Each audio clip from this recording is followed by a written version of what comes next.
Hello guys, તો આજે આપણે જવાના છીએ મામાના ઘરે સિરવી પરિવારની લાડકવાઈ દીકરીની છઠ્ઠીમાં.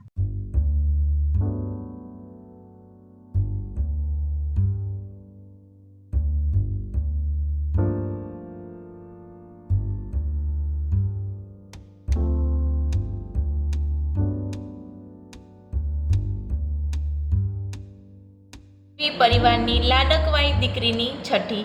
લેખ વિધાતામાં એવા લખજો. પિતા અમિત, માતા પ્રિયંકાનું ઉત્તમ સંતાન લખજો. દાદાજી રમણીકલાલ, દાદીમાં દમયંતીમાની લાડકવાઈ પૌત્રી લખજો. ફુવા મહેશ, પિયા હિનાની તંદુરસ્ત ભત્રીજી હોય તથા મોટા ભાઈ કૃષ્ણવની લાગણીવાન બહેન હોય. મોટા પપ્પા સુનિલ અને મોટા મમ્મી ભારતીની સર્વશ્રેષ્ઠ ભત્રીજી હોય.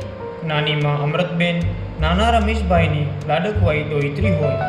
મામા ભૂપેન્દ્ર અને વિજુભાઈની અને માસી મોનિકાની સવાઈ ભાણેજી હોય.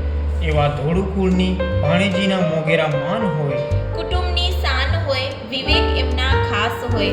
જીવન એમનું તન મન ધનથી તંદુરસ્ત હોય. જ્ઞાનના ભંડાર હોય અને ક્ષત્રિયના સંસ્કાર હોય. સુખ, શાંતિ અને સમૃદ્ધિમાં સાહુકાર હોય. આયુષ્ય એનું દીર્ઘાયુ હોય. કુળદેવી ઉમિયામાં હંમેશા સહાય હોય અને રક્ષા હોય. એવા વિધાતામાં તમારા શુભ આશીષ હોય.